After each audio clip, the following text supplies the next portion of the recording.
7.3 है बेटा। हमने एक्सरसाइज 7.1 और 7.2 में क्या सीखा है कि दो वेक्टर्स ऐड हुए हैं, दो वेक्टर्स सब्ट्रैक्ट भी हुए।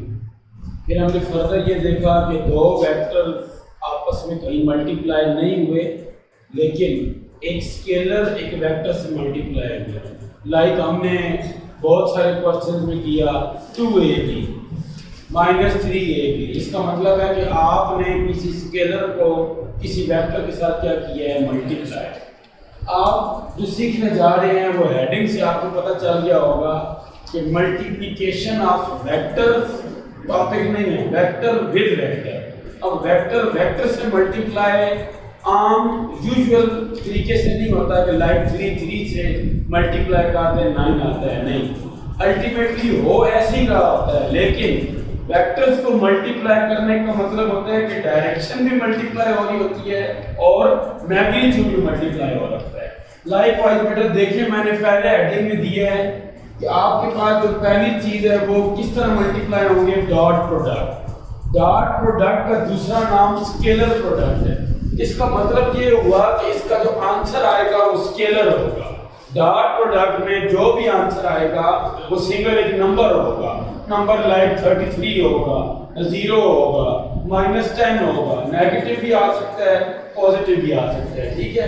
उसके बाद डॉट प्रोडक्ट, उसके बाद दूसरा जो है बेटा वो क्रॉस प्रोडक्ट है। ये बेसिकली टॉपिक बनता है एक्सरसाइज 7.4। तो हम इसको कर्ल के मानों में भी बाद में पढ़ेंगे। कर्ल का मतलब होता है क्रॉस प्रोडक्ट। ये नेचुरल फिनोमेना है। रही बात है डॉट प्रोडक्ट की एप्लीकेशंस कहाँ होंगी, तो हम 7.5 में इसकी एप्लीकेशन भी स्टडी करेंगे, ठीक। अब डॉट प्रोडक्ट की क्या डेफिनेशन है, ए और बी दो नॉन जीरो वेक्टर्स हों, then dot product is defined as a dot b equal है किसके, ab cos थीटा के। उसके बाद where theta is angle between किसके है, a and b के। नीचे हमने फिगर बनाई है, यहाँ नोट किए बेटा कि अगर आपको डिमांड में क्या देता है टू द क्वेश्चन, अगर हम चलते हैं वो आपको डिमांड में ये भी कह सकता है कि आप क्या फाइंड करें, cosine of the angle between two vector. आप दोनों वेक्टर्स के दरमियान का एंगल फाइंड करें, ना कि एंगल फाइंड करें, उसका क्या फाइंड करें, कोसाइन। तो आप क्या करेंगे बेटा, a डॉट b इक्वल है ab cos के, ab मैग्नीट्यूड है दोनों का, उसको डिवाइड कर देंगे तो क्या आ जाएगा, कोसाइन बिटवीन देम। और अगर फर्दर वो कहते हैं कि एंगल भी फाइंड करें इनके दरमियान, तो आप इसी cos को राइट हैंड साइड पर ले आएंगे तो ये cos इनवर्स बन जाएगा। तो आप लिख सकते हैं कि थीटा इक्वल है cos inverse of a dot b divided by ab। अब ये तो स्केलर है बेटा दोनों, a डॉट b भी स्केलर है। अब इसको लिया कैसे जाता है ये हम तरीका आगे देखते हैं। फिगर मैंने बनाई है, आसानी के लिए मैंने एक वेक्टर को अलोंग x एक्सिस ले ली है, एक को हमने फर्स्ट क्वाड्रेंट में ड्रा किया, कहीं पे भी हो सकते हैं। दोनों के दरमियान का एंगल क्या है, थीटा। तो ये आपके पास एक फिगर है। असल में डॉट प्रोडक्ट में जो इफेक्टिव कंपोनेंट है बेटा वो कौन होता है, cos। cos क्यों होता है, ये एप्लीकेशन जब हम पढ़ेंगे लाइक वर्क डन में डॉट क्यों आता है, क्रॉस क्यों नहीं आ सकता, तो वो होगा ये कि आपके पास जहां पर जो कंपोनेंट इफेक्टिव होता है वहां पे वो वाला प्रोडक्ट एक्टिवेट हो जाता है। लाइक किसी चीज को कर्ल देनी हो, किसी चीज को रोटेट करना हो, तो उसमें जो इफेक्टिव कंपोनेंट है वो y होता है। तो इसीलिए हम y कंपोनेंट को इन टर्म ऑफ क्रॉस ले रहे होते हैं। और जब आपने किसी चीज को डिस्प्लेस करवाना हो एक जगह से दूसरी जगह, तो उसमें हम cos की इन्वॉल्वमेंट लेकर आते हैं। इसको हम स्टडी 7.5 में आकर करेंगे। अब मैंने स्पेशल केस लिख दिए है बेटा, थीटा अगर 90 हो तो दोनों वेक्टर्स आपस में क्या होंगे, परपेंडिकुलर। और इसका एक और रिजल्ट भी है कि यहाँ से a डॉट b किसके इक्वल आएगा, 0। a डॉट b 0 के इक्वल आएगा। मीन कहीं पे आप प्रूफ कर दें कि a डॉट b 0 है, इसका अल्टीमेटली मतलब यही होगा कि a और b क्या है, परपेंडिकुलर है। हालांकि ऊपर हम कह चुके हैं कि नॉन जीरो वेक्टर्स हैं, नॉन जीरो वेक्टर इसके लिए लिए हैं बेटा, ये नहीं है कि ले सकते हैं नॉन जीरो वेक्टर भी। नॉन जीरो लेने का वजह ये थी कि आपको ये पता चल रहा हो कि ना ए जीरो है ना जीरो वेक्टर होने का क्या मतलब होता है, मैग्नीट्यूड जीरो है, डायरेक्शन तो होती है, इसीलिए यहाँ पर ना ए जीरो है ना बी जीरो है, दोनों के दरमियान एंगल क्या होगा 90, तो इसी वजह से वो क्या हो जाएंगे बेटा, डॉट एंगल क्या हो जाएगा जीरो। तो आगे चलते हैं, जब दोनों वेक्टर्स होंगे parallel, A parallel to B, तो या तो थीटा जीरो होगा या थीटा, अब ये दोनों सेंस में है, इन सेम डायरेक्शन होंगे तो थीटा जीरो होगा, इन ऑपोजिट डायरेक्शन होंगे थीटा 180 होगा। लाइकवाइज ये देख सकते हैं ये दोनों वेक्टर सेम डायरेक्शन में हैं, ये जो वेक्टर है बेटा ये ऑपोजिट डायरेक्शन में है, उसमें एंगल जीरो है और इसमें एंगल क्या है 180 है। तो इस केस में जहां थीटा जीरो होगा वो बेटा a dot b simple a b के इक्वल आएगा, जहां पे a डॉट b थीटा 180 है वहां a dot b minus time a b आएगा, ये चीज आ गई, ठीक हो गया। तो cos 180 की वजह से इसी फार्मूला को हम यूज कर रहे हैं बार बार। अब एक और चीज आ जाती है प्रोजेक्शन। प्रोजेक्शन क्या है? प्रोजेक्शन बेटा बेसिकली ये डेफिनेशन है, इसमें स्केलर प्रोडक्ट है तो दो स्केलर मल्टीप्लाई हो रहे हैं, लेकिन आप और करें, मैंने इसको a b cos थीटा ही लिखा है लेकिन b cos थीटा एक जगह लिखा है और उसी को फिर मैंने रीराइट किया है a cos theta into b। जो पहली डेफिनेशन है ये कहलाती है projection of a along b, वो क्या होगा बेटा a cos theta, mean formula वही है बेटा a डॉट b किसके इक्वल है a cos theta into b।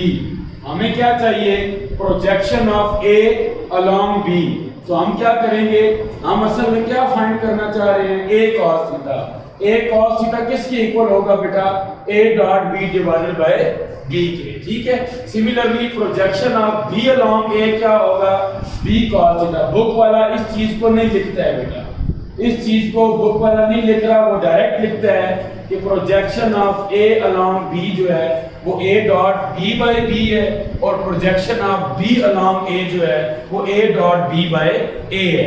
वैसे याद रखने के लिए आप ये कह सकते हैं कि दोनों में a डॉट b आ रहा है, जिस वेक्टर की प्रोजेक्शन जिसके अलोंग है, जो अलोंग वाला है वो डिनोमिनेटर में आ जाए, जो अलोंग वाला है वो डिनोमिनेटर में आ जाएगा। चलिए इसकी प्रैक्टिस ऐसे करते हैं, अगर कहीं क्वेश्चन आ जाए projection of u along v क्या आएगा u dot v by v आ जाएगा, तो मतलब जो अलोंग वाला है बेटा वो किस में आ जाएगा डिनोमिनेटर में आ जाएगा। तो बुक वाला इस चीज को नहीं लिख रहा, लेकिन आपको ये बात पता होनी चाहिए बेटा कि a cos थीटा क्या होता है, प्रोजेक्शन होती है किसकी a की, किसके अलोंग b के अलोंग, ठीक है। इसको स्टडी अगर फर्दर करना पड़ा किसी क्वेश्चन में तो ग्राफिकली कर लेंगे। डॉट प्रोडक्ट को लेने का तरीका बेटा वही है जिस तरह आप आम मैथमेटिक्स करते हैं। आम मैथमेटिक्स में अगर आपको क्या करना पड़ जाए, x प्लस वाई को मल्टीप्लाई करना पड़ जाए x प्लस 2y से, तो क्या कर रहे होते हैं x square plus 2xy plus xy plus 2y square, ये काम कर रहे होते हैं, ठीक। यहाँ पर बेटा यही काम है, लेकिन अभी पता नहीं चल रहा कि ये काम कैसे है। इससे फर्दर एक स्टेप करें, असल में ये बात है a2j a3k dot b1i b2j b3k, इनको समझने के लिए पहले ये देख ले बेटा i डॉट i का मतलब क्या है अलोंग x, तो दोनों वेक्टर सेम है या नहीं। ये पहले लेक्चर में बता चुका था कि i यूनिट वेक्टर का मतलब है मैग्नीट्यूड कितना होगा, हाँ, तो i यूनिट वेक्टर का जो मैग्नीट्यूड है वो 1 है, j कैप का भी मैग्नीट्यूड 1 है और k कैप का भी मैग्नीट्यूड क्या है 1 है। अब लगाएं बेटा डेफिनेशन, a डॉट b किसके इक्वल है, a magnitude b magnitude cos of angle between them. अब ये भी पढ़ कर आए हैं, सेम वेक्टर के दरमियान एंगल क्या होता है 0। अब i डॉट i सेम है या नहीं, i का भी मैग्नीट्यूड 1 j का भी मैग्नीट्यूड 1, दोनों के दरमियान एंगल कितना है 0, cos भी 0 1 है, 1 into 1 into 1 आंसर क्या आ गया 1। पता ये चला कि सेम वेक्टर्स का डॉट 1 होता है, जे डॉट जे भी 1 होगा, के डॉट के भी 1 होगा। फर्दर चले बेटा, आई डॉट जे 0 क्यों है, रीजन सुन ले। ये आई है, ये जे है, दोनों में एंगल कितना है बेटा 90 डिग्री, दोनों में एंगल कितना है 90। अब 90 एंगल होने की वजह से थीटा क्या हो जाएगा 90। आई का भी मैग्नीट्यूड 1 है, जे का भी मैग्नीट्यूड 1 है, cos 90 क्या हो जाएगा 0, 0 into 1 answer 0 means that different का अगर डॉट लेते हैं तो 0 आएगा। किन में, स्टैंडर्ड जो वेक्टर्स है, ये बेटा वो वेक्टर्स जो 3D में एक्सप्लेन करते हैं पूरे के पूरे स्पेस को। तो आई जे और के इनका रिलेशन आपस में लिख दिया है। इस बात को बेटा मद्देनजर रखते हुए अब आए डेफिनेशन में। मैंने ये डायरेक्ट क्यों लिख दिया है A1 B1 A2 B2 A3 B3, क्या रीजन है? हुआ ऐसा नहीं है, हुआ ये है कि A1 I को आपने इन तीनों से मल्टीप्लाई किया है। A1 I को जब आपने डॉट लिया है ना B1 I से, तो स्केलर से क्या हो गया है मल्टीप्लाई, I डॉट I क्या हो गया 1। आगे चलें, A1 I जब B2 J से मल्टीप्लाई हुआ है तो A1 B2 है, मौजूद है, आया है, बट I डॉट J क्या हो गया 0। अगले में चलें तो I डॉट K क्या हो गया 0। उससे अगले में चलें J डॉट I क्या हो गया 0। लेकिन जो ही बेटा J डॉट J आएगा ना तो आप क्या कह देंगे 1 है, वो रीजन के नीचे लिखी हुई है। तो A2 B2 सिमिलरली इसी तरह A3 B3। तो डॉट प्रोडक्ट में आपकी कैलकुलेशन बहुत आसान कर दी है। कैसे है डॉट प्रोडक्ट कैलकुलेशन, क्या है बेटा I कंपोनेंट I से मल्टीप्लाई होंगे, J से होंगे, K से होंगे, और आप अपना A डॉट B कैलकुलेट कर सकते हैं। अब इसको फर्दर हम जरा अप्लाई करते हैं एक्सरसाइज 7.3 क्वेश्चन नंबर 1 पे आ गए। एक्सरसाइज के क्वेश्चन सॉल्व करते हैं जरा 1 पे आए, बुक ओपन करें जी। क्वेश्चन 1 पे आए, find the cosine of the angle between you and me. पहला क्वेश्चन ही वो है जो टॉपिक पढ़ के आए हैं। ये पहला जो नोट में मैंने टॉपिक लिखा है बेटा, दोनों वेक्टर्स के दरमियान कोसाइन फाइंड करने का तरीका ये लिखा हुआ है। तो दो वेक्टर्स आपको दिए होंगे, चले हम एक कोई सा एक ले लेते हैं, पार्ट 2 ले लेते हैं बेटा। u क्या दिए हुए है आपको I minus 3j plus 4k, v दिए हुए है आपको 4i minus j plus 3k। ये दोनों non zero vector. Non zero का मतलब है कि i j और k मौजूद है, कुछ न कुछ मैग्नीट्यूड है i j k में, नॉन जीरो है। जरा इनका बेटा आपको साइन फाइंड करें। As we know that cos theta किसके इक्वल होगा u dot v divided by u v। ये बेटा आपके पास फार्मूला है। इस फार्मूले की दो रिक्वायरमेंट्स हैं, दोनों का मैग्नीट्यूड फाइंड करें, दोनों का डॉट लेते हैं बेटा डॉट u डॉट v। पहले u लिखें I minus 3j plus 4k dot v 4i minus j plus 3k। जी बेटा I कंपोनेंट I से मल्टीप्लाई होगा 4 आ जाएगा, J कंपोनेंट J से मल्टीप्लाई होगा माइनस 3 इंटू माइनस 1 3 आ जाएगा, K कंपोनेंट K से मल्टीप्लाई होगा 4 इंटू 3 12 जी 90, ये आ जाएगा बेटा 90। क्लियर? तो ये u डॉट v आया। अच्छा मजीद आल्सो u का मैग्नीट्यूड क्या आएगा, उसको हम u का नाम दे रहे हैं जी। 1 का स्क्वायर माइनस 3 का स्क्वायर 4 का स्क्वायर 16 9 25 26 स्क्वायर रूट 26। v क्या आ जाएगा बेटा v magnitude square root of जी 4 raise to power 2 minus 1 raise to power 2 plus 3 raise to power 2 9 plus 1 10 16 26 same, दोनों में सेम है। तो आप कह सकते हैं कि फार्मूला नंबर 1 क्या हो जाएगा बेटा, cos थीटा इक्वल है u डॉट v 19, u का मैग्नीट्यूड क्या है स्क्वायर रूट 26, v का मैग्नीट्यूड क्या है स्क्वायर रूट 26। तो cosine of angle between them 19 और 26। ये चीज आपसे डिमांड कर रहा था। अब एंगल फाइंड करना होगा तो फर्दर ये स्टेप करेंगे, लेकिन जब कहा जाएगा बेटा तब फर्दर ये स्टेप करेंगे। थीटा इज इक्वल, ये आंसर है। लेकिन अभी फिलहाल इस क्वेश्चन में यहाँ तक बात की गई है कि क्या फाइंड करें, दोनों के दरमियान कोसाइन का एंगल फाइंड करें। हाँ जी, नेक्स्ट क्वेश्चन में कहते हैं कैलकुलेट द प्रोजेक्शन। किसकी प्रोजेक्शन है बेटा? ए अलॉन्ग बी। ये टॉपिक अभी पढ़ा है हमने, और बी अलॉन्ग ए। तो पहली जो बात कर रहे हैं बेटा, पहला वेक्टर आप ले लें, क्वेश्चन नंबर 2 की बात है, पार्ट 1। ए वेक्टर क्या है? i - k plus 0j minus k, और बी वेक्टर क्या है बेटा? 0i plus j plus k। अब आप क्या करेंगे? पहली चीज, projection of A along B. क्या बात बताई थी बेटा? जिसके अलॉन्ग होता है वो डिनोमिनेटर में आ जाता है मैग्नीट्यूड। बाकी ये क्या है? A dot B. अब लेना इसका ए डॉट बी, डायरेक्ट ले रहा हूं। 1 into 0 0, 0 into 1 0, minus 1 into plus 1 minus 1।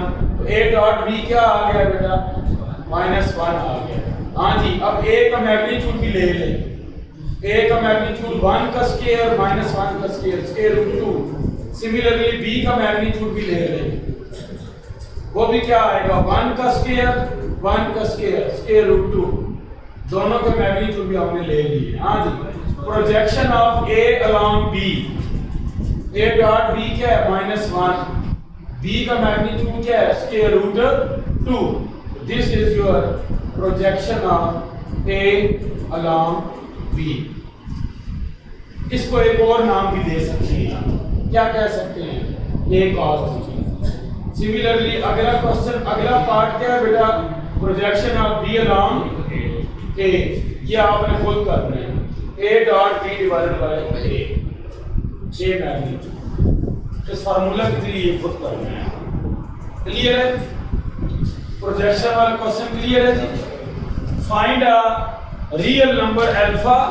अब सवाल पढ़े बेटा, रियल नंबर जो अल्फा है वो आपने फाइंड करना है, और आगे एक डिमांड, एक चीज दी हुई है कि u और v दोनों क्या है? परपेंडिकुलर है। तो मतलब बेटा जब परपेंडिकुलर होते हैं तो u डॉट v क्या होता है? हाँ, प्रूफ नहीं करना, लेकर चलना है। क्यों? उसने ये नहीं कहा प्रूफ करें कि परपेंडिकुलर है, वो डिमांड की, वो गिवन कह रहा है कि क्या है? u और v हैं परपेंडिकुलर। u डॉट v किसके इक्वल होगा? चलिए पहला ही पार्ट बोल दो।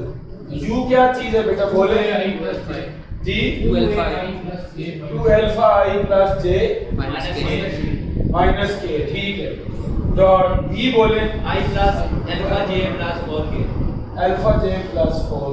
ठीक है बेटा, definition of dot product 2 alpha into 1 2 alpha, 1 into alpha alpha, minus 1 into 4 minus 4 is equal to 0। 3 alpha minus 4, alpha की वैल्यू क्या आ गई है? 4/3। जरूरी नहीं है कि यहाँ पर लीनियर इक्वेशन बने, यहाँ पर क्या बन सकते हैं? क्वाड्रेटिक भी। अगर क्वाड्रेटिक इक्वेशन बनेगी कितने रूट आएंगे? 2 आएंगे। क्यूबिक भी बन सकती है, तो क्वेश्चन पे डिपेंड करता है बेटा। तो जब u और v परपेंडिकुलर होंगे, इसको एक और अल्फाज में भी जा सकते हैं, u and v are orthogonal. ये ऑर्थोगोनल का लफ्ज भी यूज कर सकते हैं। अल्टीमेटली मतलब यही होता है कि परपेंडिकुलर। बुक में इसने यूज किए हुए हैं, इसलिए यूज कर सकते हैं। आएंगे क्वेश्चन नंबर 4 जी। 4 में क्या कहता है? Find the number z so that triangle with vertices। ये बेटा वेक्टर्स नहीं दिए हुए, ट्रायंगल के क्या दिए हुए हैं? वर्टिसेस। फर्क है इनमें। लाइक ये ट्रायंगल आप कोई ये रेगुलर शेप ड्रा करें, a b c, बोले a की कोऑर्डिनेट्स 1 माइनस और b -2 c 0 2। आपने क्या फाइंड करना है जी? हाँ जी, ये ट्रायंगल वाला प्रीवियस वाला रिजल्ट क्या कहता है? कौन सी ट्रायंगल है? राइट। हाँ बस ठीक है, ये राइट है। मैंने तो वैसे बनाई है ना, वो कह रहा है ये राइट है, किस पे राइट है, सी पे। चलें, इसका मतलब अब मर्जी नहीं है बेटा, अब जिस तरह उसने कहा है ना वैसे ट्रायंगल बनाएं। राइट है और ये भी बता दिया राइट किस पे है, सी पे। ये शेप बनेगी ये। हाँ जी, अब बोले सी 0 to Z। अच्छा फाइंड क्या करना है जी, अगर राइट है बेटा तो एक एंगल 90 का होगा सी पे, लाजमन होगा। ये दोनों वेक्टर्स का डॉट क्या होना चाहिए, 0। तो दो वेक्टर्स है ना ये। अब आपकी मर्जी है, डायरेक्शन जिस तरफ मर्जी देना चाहते हैं, ठीक है। मैं अगर इसको रिजल्टेंट रखूं तो मैं डायरेक्शन ये दूंगा। अब होना क्या चाहिए कि सी बी का डॉट सी ए के साथ क्या आना चाहिए, 0। अच्छा क्यों आना चाहिए, राइट है। राइट है तो बेटा दो वेक्टर्स कोई ना कोई 90 पर होंगे, तो वो कौन से दो हैं, एक ये है एक ये है। ये दोनों का डॉट क्या होना चाहिए, 0।